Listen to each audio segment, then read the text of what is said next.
আমাদেরকে আল্লাহ পাক রব্বুল আলামিন বললেন, ও আমার ঈমানদার বান্দারা তোমরা তওবা করো। এই আয়াতে কারিমার মধ্যে আল্লাহ পাক রব্বুল আলামিন দুনিয়ার কাফেরদেরকে ডাকেন নাই, দুনিয়ার মুশরিকদেরকে ডাকেন নাই। আল্লাহ পাক রব্বুল আলামিন দুনিয়ার বেঈমানদেরকে এই আয়াতের মধ্যে ডাকেন নাই। শুধুমাত্র কেবলমাত্র আল্লাহ পাক রব্বুল আলামিন ঈমানদারদেরকে ডেকেছেন। জোরে বলেন সুবহানাল্লাহ। এই জায়গার মধ্যে যারা আমরা আসি সবাই আমরা আল্লাহকে বিশ্বাস করি। কথা বলেন ঠিক কিনা? কাকে বিশ্বাস করি? আল্লাহকে বিশ্বাস করি। আল্লাহকে বিশ্বাস করে বলেই এই ময়দানের মধ্যে বসে পড়েছি। কথা বলেন ঠিক কিনা? আল্লাহ পাক রব্বুল আলামিন আমাদেরকে লক্ষ্য করে বলে, ও আমার ঈমানদার বান্দারা, ইয়া আইয়ুহাল্লাযীনা আমানু তুবু ইলাল্লাহ, ও আমার ঈমানদার বান্দারা তোমরা তওবা করো, আমি আল্লাহর নিকটে তওবা করো। কেমন তওবা করবা? তোমরা বিশুদ্ধ তওবা করো। এখন আমরা আল্লাহকে বলবো, মালিক আমরা কেন তওবা করব? আল্লাহ পাক রব্বুল আলামিন আমাদেরকে উদ্দেশ্য করে বলেন, ও আমার বান্দা তোমরা যে তওবা করবা কি জন্য করবা আমায় আল্লাহকে জিজ্ঞাসা করো।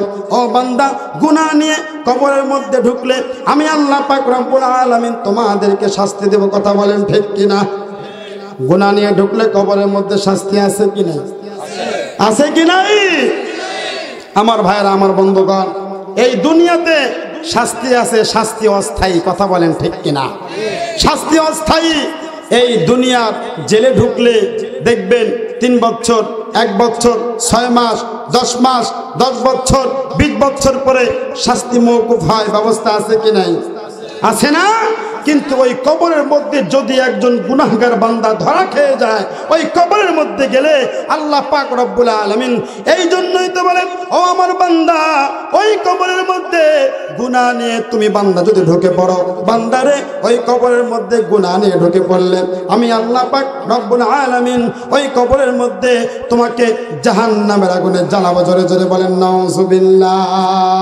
আল্লাহ পাক রব্বুল আলামিন বলেন, ও বান্দা ওই কবরের মধ্যে তুমি বান্দা যদি গুনাহ নিয়ে ঢুকে পড়ো, বান্দারে গুনাহ নিয়ে ওই কবরের মধ্যে ঢুকলে আল্লাহ পাক রব্বুল আলামিন ওই কবরের মধ্যে জাহান্নামের ফেরেশতাদেরকে বলে দিবেন, ও জাহান্নামের ফেরেশতারা ওই কবরের মধ্যে বান্দাকে শাস্তি দেওয়ার জন্য এই নাফরমান বান্দা দুনিয়াতে বহুত অন্যায় করেছে, এই নাফরমানের জন্য তোমরা এই বান্দার ডান দিক থেকে আগুন ধরায়া দাও।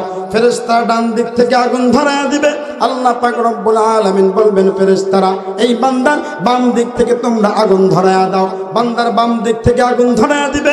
আল্লাহ পাকের পক্ষ থেকে ঘোষণা আসবে, এই বান্দার পায়ের দিক থেকে তোমরা আগুন ধরায়া দাও।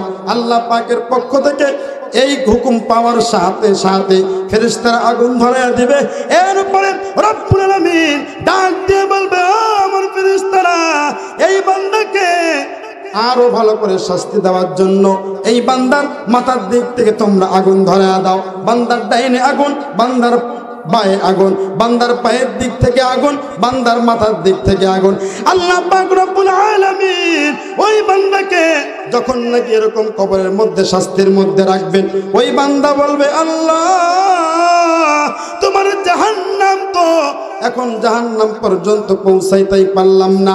কবরের মধ্যে যদি এই পরিমাণ শাস্তি হয়, মালিক রে না জানি ওই হাসরের ময়দান কত ভয়াবহ হবে। ওগো আল্লাহ না জানি ওই ফুলসিরাত কত বড় ভয়াবহ হবে।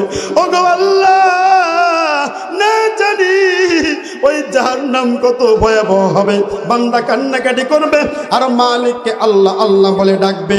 আসমান থেকে আল্লাহ পাক রব্বুল আলামিন জাহান্নামের ফেরেশতাদেরকে বলে দিবে, ও আমার জাহান্নামের ফেরেশতারা এই নাফরমান বান্দার জবানটা বন্ধ করার জন্য, এই নাফরমানের জবানটা বন্ধ করার জন্য তোমরা জাহান্নাম থেকে একটা আগুনের পাটি নিয়ে আসো।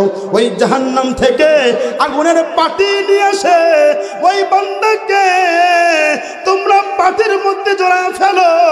এই নাফরমান যাতে করে দুনিয়ার মধ্যে আমাকে আল্লাহ আল্লাহ ডাকে নাই, দুনিয়ার মধ্যে সুযোগ পেয়েছে দিয়েছে, এরপরেও তো বান্দা আল্লাহ আল্লাহ ডাকে নাই।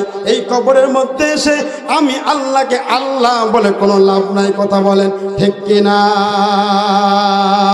আল্লাহ পাক রব্বুল আলামিন আসমান থেকে ঘোষণা দিয়ে বলবে, ও আমার ফেরেশতারা, এই নাফরমান বান্দার জবানটা বন্ধ করার জন্য জাহান্নাম থেকে আগুনের পাটি নিয়ে এসে এই বান্দাকে, এই নাফরমানকে তোমরা মুখটা চিরতরের জন্য বন্ধ করে দাও।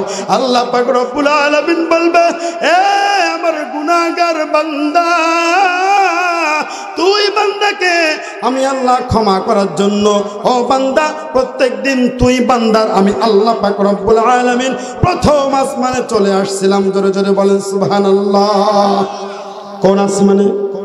প্রথম আসমানে আসছিলাম। সামনে রমজানুল মুবারক, এই রমজান মাসেও আল্লাহ পাক রব্বুল আলামিন প্রত্যেকটা বান্দা এবং বান্দিকে, ও চক ভরিয়া দক্ষিণ পাড়ার মুসলমান, সামনে আসতেছে পবিত্র রমজানুল কারীম। আল্লাহ